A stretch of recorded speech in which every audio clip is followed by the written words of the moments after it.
O Fábrica D tem os cursos mais completos do mercado. Ana queria passar para um vestibular super concorrido, mas tudo que ela achava na internet estava muito superficial. Pedro queria passar para o IME, mas os cursos online não o agradavam. Roberta estava com dificuldades em cálculo na faculdade. E o Flávio estava tentando pela terceira vez medicina, mas estava cansado daquela mesmice de sempre. Mas todos podem contar com Fábrica D, que tem cursos a partir de R$ 9,90 ao mês. Então, não tem mais desculpa. Quer aprender? Vem pro Fábrica D. Oi, gente, eu sou a professora Ludmila Gonçalves e o assunto da nossa aula é para resolver o seguinte problema. Mestre, perdi a prova em geopolítica. Mestre, não consigo, Caxemira não entra na minha cabeça. Mestre, aqueles conflitos lá, mestre, eu não consigo entender. Calma, agora vamos resolver isso. Essa aulinha de introdução para você saber como e por onde começar a estudar geopolítica. Você nunca mais vai perder questão de geopolítica na prova da SPSEX, tá bom? Vem comigo, olha só. Bora começar com o que é geopolítica, né? São relações políticas e territoriais entre estados, né, estados-nação, em diferentes escalas. Seja na regional, então, por exemplo, eu vou falar da relação Brasil-Argentina, Brasil-Peru, Brasil-Chile. Eu estou falando aí numa escala regional da América do Sul. Como também pode ser na escala mundial. Então, eu vou falar de Brasil e China. Eu vou falar de Estados Unidos e China. Tô falando de China o tempo todo, né? Porque a China hoje tá que tá, né? Então, quando eu me refiro a países de continentes diferentes ou de regionalizações diferentes, eu coloco aí que eu tô trabalhando numa escala mundial, tá bom? Então, levando em consideração isso, como que eu vou pensar para organizar as minhas ideias sobre geopolítica, sobre essas relações entre os estados? Bem, os fatos podem acontecer simultaneamente. Simultaneamente quer dizer que vai acontecer ao mesmo tempo, porque, meu Deus do céu, decorebinha faz como? Começou a Primeira Guerra Mundial. Beleza, aqui tá acontecendo. Primeira Guerra Mundial. Aí depois o professor começa a dar a República Velha. E ele pensa, tá bom, acabou a Primeira Guerra, agora vai começar a República Velha no Brasil. Gente, não! Tem muita coisa que acontece em lugares diferentes, em países diferentes, mas acontece ao mesmo tempo. E aí eu coloquei isso aqui, ó, mastigadinho pra você, ó, que bonitinho, ó. A Primeira Guerra Mundial aconteceu de 1914, né, 18 por aí. E enquanto isso no Brasil, tava rolando também a República Velha. Na Segunda Guerra Mundial, que tem esse período aí de 39 a 45, rolava aqui o período da Era Vargas, pegando já o governo provisório, né? Então, toda essa parte inicial, que tem depois, né, quando ele foi eleito, esse momento inicial da Era Vargas está aqui, ó, até 45. E tudo isso tem muito a ver, a Segunda Guerra influencia diretamente nas ações políticas que vocês veem em história e principalmente nas ações econômicas que a gente vê na aula de geografia que já está na plataforma para vocês assistirem, tá bom? Guerra Fria, tá aí, né? 47 até 91, com o fim da União Soviética, nós vamos ter aqui no Brasil Dutra, volta Getúlio Vargas, vai ter JK, vai ter a ditadura civil-militar e o processo de redemocratização. Percebam que enquanto com Getúlio Vargas a gente tinha uma política nacionalista e a gente tem aí resquícios de aproximação de Getúlio com o nazismo, enfim, mó babado, né? Porque geopolítica é fofoca, é babado. A gente vai ver que Dutra, na verdade, desde então, ele já tenta ter um posicionamento de proximidade a mais com os Estados Unidos, tendo em vista que durante a Guerra Fria, o Brasil ele é um país satélite, ou seja, é um país aliado dos Estados Unidos. Então, muito daquilo que os Estados Unidos propõem, o Brasil ele adere, tá? E aí nós tivemos JK, a abertura de capital privado, vindo capital privado principalmente da onde? Estados Unidos, não é à toa, Guerra Fria. Nós somos, né? Mas na Guerra Fria também éramos aliados aos Estados Unidos. A ditadura civil-militar, misericórdia, foi quando mais foi injetado capital estrangeiro, principalmente dos Estados Unidos. E o processo de redemocratização, que o nosso processo de redemocratização, vou até dar uma palhinha já, ocorreu a Conferência de Washington, que lá foi decidido, foi em 1889, e lá foi decidido que os países subdesenvolvidos, o Brasil era subdesenvolvido nesse momento, endividado, né, com o FMI, os países subdesenvolvidos e endividados deveriam pagar as suas dívidas e implementarem o neoliberalismo em seus países. Foi por isso que a ditadura, né, caiu por terra e logo se inseriu o modelo neoliberal aqui no Brasil, porque a gente, como um país satélite aliado aos Estados Unidos e devendo a ele, aderiu ao que foi acordado na Conferência de Washington, justamente para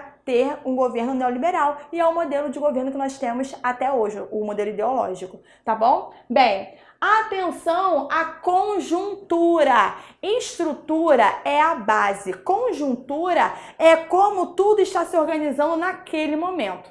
E a conjuntura, gente, ela pode ir mudando ao longo do tempo e dependendo do espaço também vai acontecer de formas diferentes. Então, olha só. Olha essa conjuntura. A Conferência do Meridiano, ó, aula de cartografia, hein? Quem não assistiu vai lá assistir. Conferência do Meridiano, dito na aula de cartografia, aconteceu em 84. E na aula eu falei que a Conferência do Meridiano ela aconteceu justamente para padronizar o horário mundial, porque as relações econômicas estavam ficando mais intensas. Então eu, enquanto empreendedora, eu vou querer saber sim que horas que chega a minha mercadoria. Que horas que a minha mercadoria vai chegar lá para o cliente e quando a minha vai chegar. Então essa necessidade de padronizar o horário mundial foi acordado aqui na Conferência do Meridiano. E a Conferência de Berlim, muito conhecida como a partilha da África e da Ásia, não é mesmo? Principalmente da África. E aí, então, também foi nesse período, né, de 84 a 85, e a conjuntura era logo esse capitalismo industrial, né? Para quem ainda não assistiu também a aula das fases do capitalismo com Revolução Industrial, né, a aula das associações, vai lá dar uma olhadinha, que vai ajudar muito, tá? Então, o capitalismo industrial é o momento do avanço dos meios de transporte, por isso a padronização do horário mundial. Devido a esse avanço dos meios de transporte e da tecnologia, a produção ficou ainda maior, aumentou a produtividade. Então, se aumentou a produtividade, eu tive que buscar por mais matéria-prima, por isso a Conferência de Berlim. Né? Então, o avanço do imperialismo e o aumento da globalização, a intensificação da globalização. Então, uma mesma conjuntura, um mesmo contexto, no caso aqui, um exemplo do capitalismo industrial, estava influenciando lugares diferentes. Porque a Conferência do Meridiano aconteceu em Washington e a Conferência... Washington, parece o nome de... meu primo Washington. Eu sempre penso isso. Eu tenho um primo Wellington, Washington não. Ou não, é Wesley... E o Wellington. O Washington não tem não, tá? Conferência do Meridiano, que foi em Washington, e a Conferência de Berlim, que aconteceu em Berlim, tá bom? Foram em lugares diferentes, em continentes diferentes, mas estavam vivendo a mesma conjuntura. Então, fazer essa associação, isso é trazer o pensamento geopolítico para a prova da SpaceX, tá bom? Bem, causa e efeito. Nossa, isso aqui é uma das coisas que a SpaceX ela mais gosta. Causa e consequência, causa e efeito. Então, tipo assim, quem é decorebinha cabecinha, vê uma situação aqui no Brasil e pensa, não, porque aqui, isso foi só no Brasil. Isso aqui não tem nada a ver com mais país nenhum, não. Vai assistir aula, só quer saber de aula de Brasil. Mestre, hoje é aula de Brasil? Ah, não? Ah, então eu acho que eu nem vou assistir, não. Tá bom, às vezes só quer dar o gás em Brasil, mas, gente, muita aula que fala sobre mundo vai puxar sobre o Brasil, porque tá tudo correlacionado. É dessa forma que a prova da SpaceX ela vai cobrar para você, tá bom? Então, olha só, uma causa, a crise de 29, que foi a crise de superprodução nos Estados Unidos, também foi a crise conhecida como crash, né, o barulho de crack, a crash da Bolsa de Valores, tá bom? Então essa crise de 29 desencadeou a crise do café aqui no Brasil. E foi por isso que em Getúlio Vargas ele começou a desenvolver um modelo específico econômico, que foi a substituição de importações, porque no mesmo período estava acontecendo a guerra. Tudo está conectado. tá bom? Então, entender alguns processos que acontecem no Brasil tem muito a ver com o que a gente vai atrelar com o que está acontecendo no mundo, porque causa e efeito, tá bom? E atenção ao que eu vou dizer agora. Muitas das vezes a SpaceX, ela coloca algumas questões muito inovadoras de locais que quase não são ditos. E aí as pessoas falam, meu Deus, a professora não fala, o mestre não falou, meu Deus do céu, calma, calma, calma. Qual é a função da aula além da gente falar o que vai cair? Porque tudo que está aqui, a chance de cair é 90%. Todo ano eu falo isso, todo ano cai. Mas qual é o papel de você enquanto concurseiro, enquanto estudante? É você se preparar para aquilo que vai vir. Então, atenção para essa base de conhecimento, porque o que vier, você vai saber o que marcar. Olha só, quando se fala sobre conflitos políticos, a gente está se referindo a coisas específicas. Então, olha só, quando países entram em conflito político, pode ser um conflito ideológico. Então, se for no contexto da Guerra Fria, você já sabe que está falando de conflito entre ideologias diferentes, capitalismo e socialismo. Muito se fala que durante a Guerra Fria não teve conflito nenhum, foi uma Guerra Fria, pelo amor de Deus. E os países satélites, e os países aliados, teve conflito pra caramba, já vou falar dele já rapidamente, porque depois você vai assistir a aula com detalhes de Guerra Fria, tá bom? Então, conflito político vai falar de questão ideológica. Político vai falar de relações diplomáticas, de diplomacia. Como que um país está se comportando diante do outro quando esse outro está vivendo um problema? Quer ver um exemplo? Como que o Brasil se comportou em relação à China com a questão do coronavírus? Poxa, mestre, será que vai cair a questão do coronavírus? Pode cair, por que não? Pode cair, problema nenhum. E aí você vai ter que saber lidar, como que o Brasil ele está lidando com a questão do coronavírus com a China? Na diplomacia foi tudo ok? Teve algum cri-cri? A gente estudou na aula sobre a quarta fase do capitalismo, a quarta revolução industrial, né, sobre o capitalismo informacional, que os dirigentes eles estão usando as redes sociais como fonte, principal fonte oficial, vários dirigentes pelo mundo.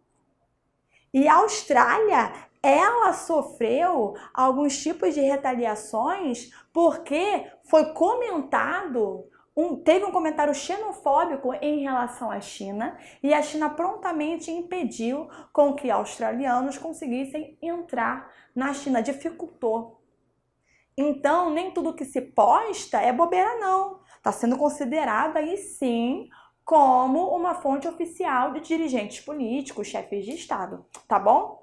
Bem, acordos. Quando tem a questão econômica, que eu vou falar já, também tem alguns tipos de acordos políticos. Como assim? Ao invés de se tratar só de economia ou não de mercadoria, pode ter algum acordo político. Nós dos BRICS, né? BRICS é um grupo de países, então Brasil, Rússia, Índia, China e África do Sul, nós teremos um acordo político, nós vamos combinar isso. Então, para a diplomacia, é bom que todo mundo haja igual, haja conforme o combinado. E se você não agir?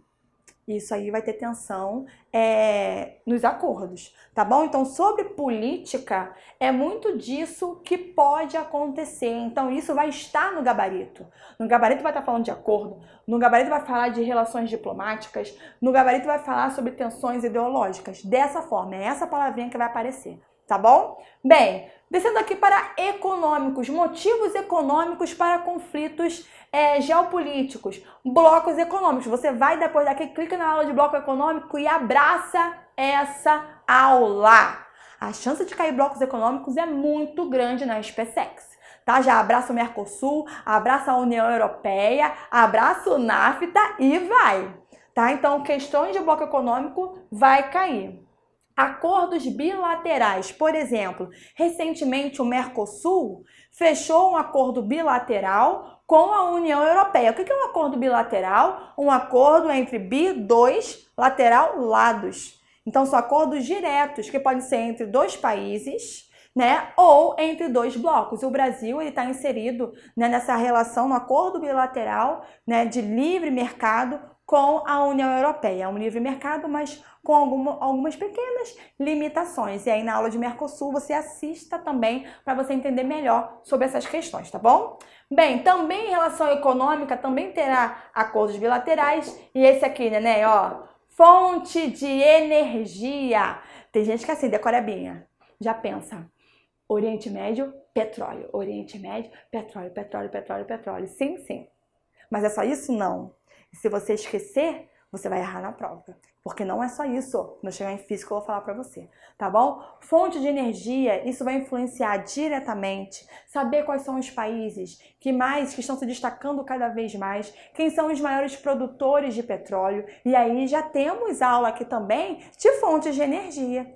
E aí quando você pensar geopoliticamente nos conflitos, você vai entender do porquê. Porque um país ou outro ele se destaca. Quer ver um exemplo?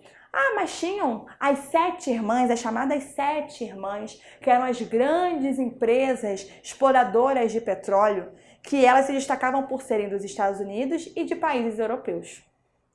No entanto, os países do Oriente Médio, o local onde tem o petróleo, eles decidiram então taxar o preço do petróleo. Foi aí que em 73 houve a crise do petróleo e teve o surgimento da Organização dos Países Exportadores de Petróleo, OPEP. E aí, então, por conta de uma questão econômica, ocorreu um conflito geopolítico naquela região. E muitas das outras guerras que estão ocupando o Oriente Médio, eles possuem origem ou continuidade a partir dessa questão da OPEP e da crise de 73. Tá? Então, aquela questão de causa e efeito tá totalmente aqui também, tá? Então, beleza. Sociais. Galera, quando eu falo de questões sociais, deixa eu vir pra cá. Quando eu falo de questões sociais, eu vou me referir à religião. Então, pessoas, grupos, países que possuem uma religião diferente, isso pode gerar conflitos geopolíticos. Por exemplo, quando eu falo da Caxemira, já vou falar dela já já. Etnia. A galera foca na religião e esquece a etnia. Galera, todo mundo pensa que todo muçulmano é árabe. Não é. Árabe, eu me refiro a uma etnia. Então, por exemplo, a galera do Irã, eles não são árabes, eles são persas. Quando a gente vai falar na Turquia, eles são muçulmanos. Quando vai falar da Turquia, na Turquia, ai meu Deus, que difícil, possuem turcos, mas também tem curdos, né, que querem fundar o Kurdistão. Então tem uma questão étnica naquela região e que entra em conflito. Recentemente teve os curdos sendo, né, empurrados para eles saírem da Turquia, tá bom? Então muitos conflitos não são só religiosos, eles também são étnicos. Então é importante estar atento. O Irã é persa. A Arábia Saudita, beleza, é árabe. E assim você vai esquematizando a questão étnica, que também vai estar na aula de geopolítica específica aprofundada sobre isso, tá bom? Migração, ah meu Deus, migração, ótimo para cair. Geopoliticamente falando, como é que quer dizer isso? Por que se questionar? Por que tem muitas pessoas saindo do norte da África, indo para a Europa? Indo para outros países do Golfo, ali no Oriente Médio. Por que tem muita gente do Oriente Médio, me referindo a Líbano, a Síria? Por que eles estão indo pelo Mar Mediterrâneo também para a Europa? Por que tem muitos latino-americanos saindo, andando daqui da Latinoamérica, indo para os Estados Unidos? Então, as tensões geopolíticas que têm acontecido em relação a esse deslocamento em massa de pessoas, por causa de guerras, e a questão social também entra diretamente aí, questão de alguma doença pode ser também. Então, toda essa questão que envolve as migrações tem aí questões sociais, tá bom? E questões físicas, né? Um aspecto físico. E aí eu coloco de cara que é a questão hídrica, de cara. Porque olha só, atenção que eu vou te dizer, quando falar de Oriente Médio, vai ter conflito por causa do petróleo? Vai. Mas com certeza tem um conflito que antecede aí e vai estar lá no gabarito para você marcar. Questão hídrica, questão de acesso à água. O Oriente Médio é um ambiente árido, então acesso à água é complicado. Então essa questão hídrica é um problema.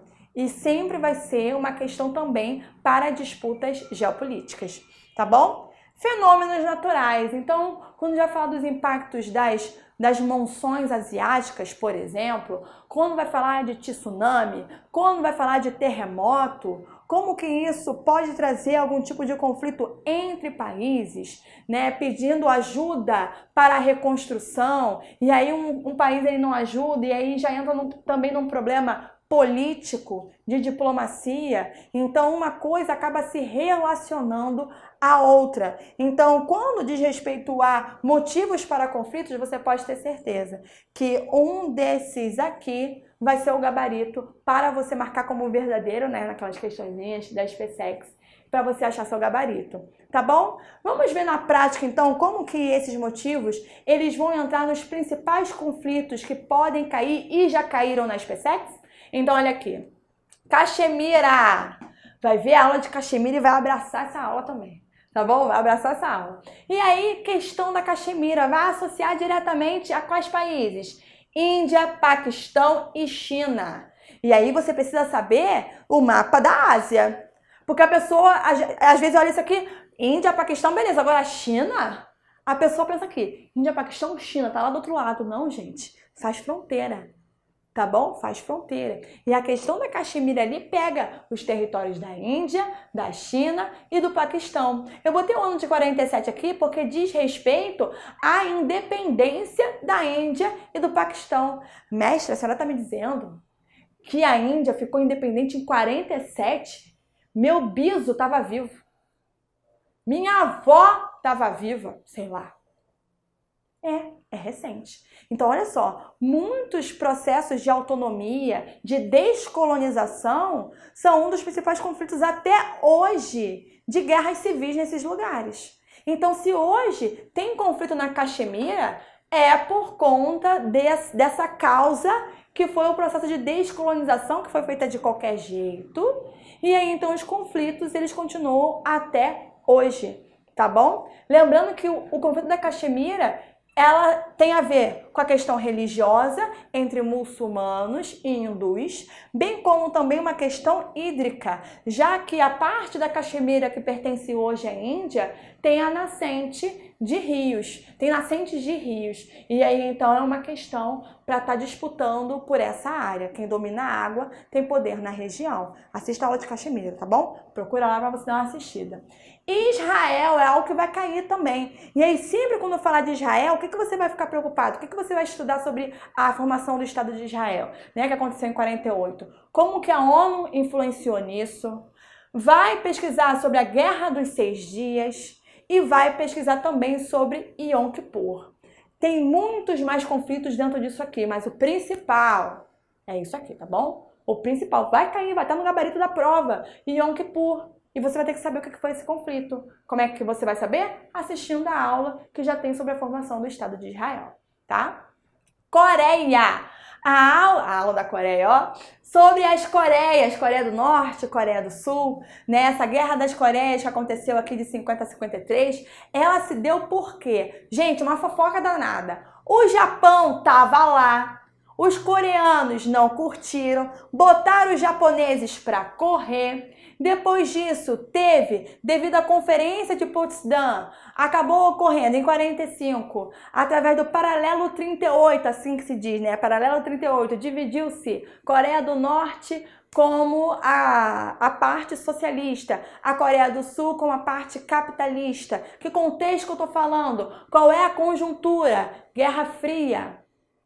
Vai ter que fazer essa associação para a SpaceX. Então, lembrar dessa conferência é importante. Lembrar da conjuntura que eu estou falando de Guerra Fria para a prova da SpaceX também é muito importante. Tá bom?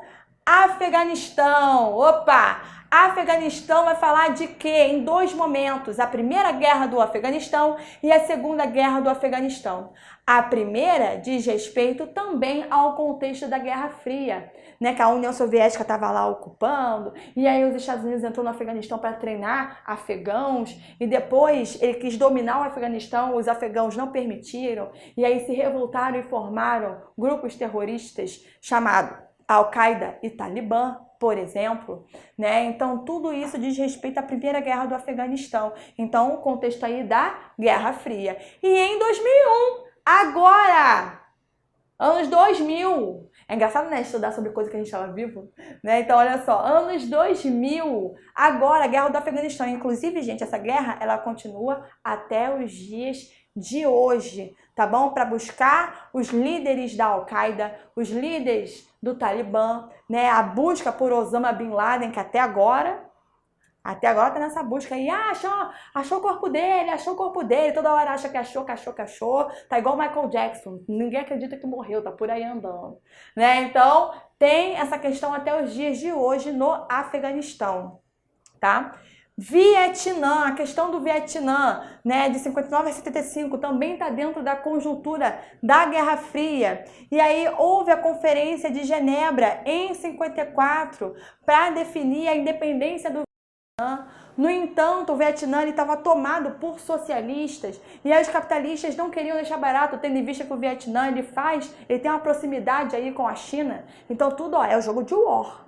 É tudo aí combinado. Então, teve o conflito do Vietnã, também vai ter aula do Vietnã para você assistir e entender, tá bom? Dentre esses, também vamos ter a guerra do Irã e Iraque, vai ter a guerra do Golfo, e tudo isso diz respeito não só à questão ideológica, questão da religião, questão econômica, tá bom? Tudo isso vai estar relacionado e aí vocês vão estar assistindo as aulas e correlacionando causa e efeito e a conjuntura. Tudo bem? E para fechar aqui, continente africano. Lembra que eu falei do processo de descolonização?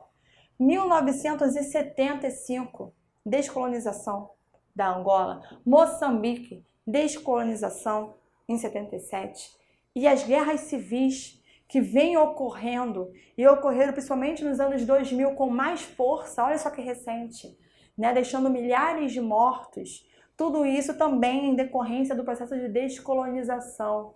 Como que a colonização fez tão mal e como que essa descolonização foi feita de qualquer jeito. E aí as pessoas vivem nesses conflitos. Tem um filme muito interessante, caso vocês queiram assistir também, Hotel Ruanda, falando do país Ruanda e a saída, né, dos seus colonizadores, a Bélgica, e como que deixou o país em conflito. Ou seja, o colonizador ele explora. Ah, vocês querem independência? Então tá bom, eu saio, se virem. E deixa tudo desorganizado, bem como se dependesse dos colonizadores para desenvolver. E é por isso que muita gente pensa que se o continente africano, se países africanos eles não se desenvolvem até hoje, né, é porque eles não querem, é porque eles não têm força de vontade. Gente, essa dificuldade no desenvolvimento tem a ver com um conceito chamado neocolonialismo. Atenção ao que eu estou dizendo, porque isso cai na prova, hein? Eles sabem que vai ter um pensamento, um rancinho de falar, a África é assim porque não quer. A África tá assim, os países, Moçambique tá assim porque não tem força de vontade, não tem gente boa lá para resolver. E isso é cabecinha pequena. Para passar na SpaceX, você vai ter que entender que tem um problema estrutural do processo de colonização que aconteceu lá. E esse processo de exploração acontece até os dias de hoje devido a esse conceito, anotem, neocolonialismo. Tá bom? Vai cair na prova, vai ler a questão, vai lembrar de mim, tô falando, hein? Como já caiu.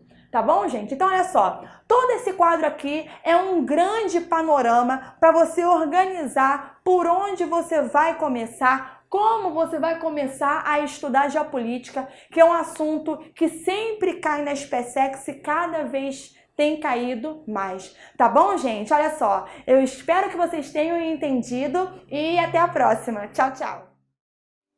A Fábrica D veio para ser o seu mais novo e definitivo insight de alta performance. Estude com a gente no Extensivo Enem, no Aprofundamento Medicina ou até mesmo pro IME e pro ITA. Tudo isso a partir de R$ 9,90 ao mês. Não tem desculpa. Quer aprender? Vem pro Fábrica D.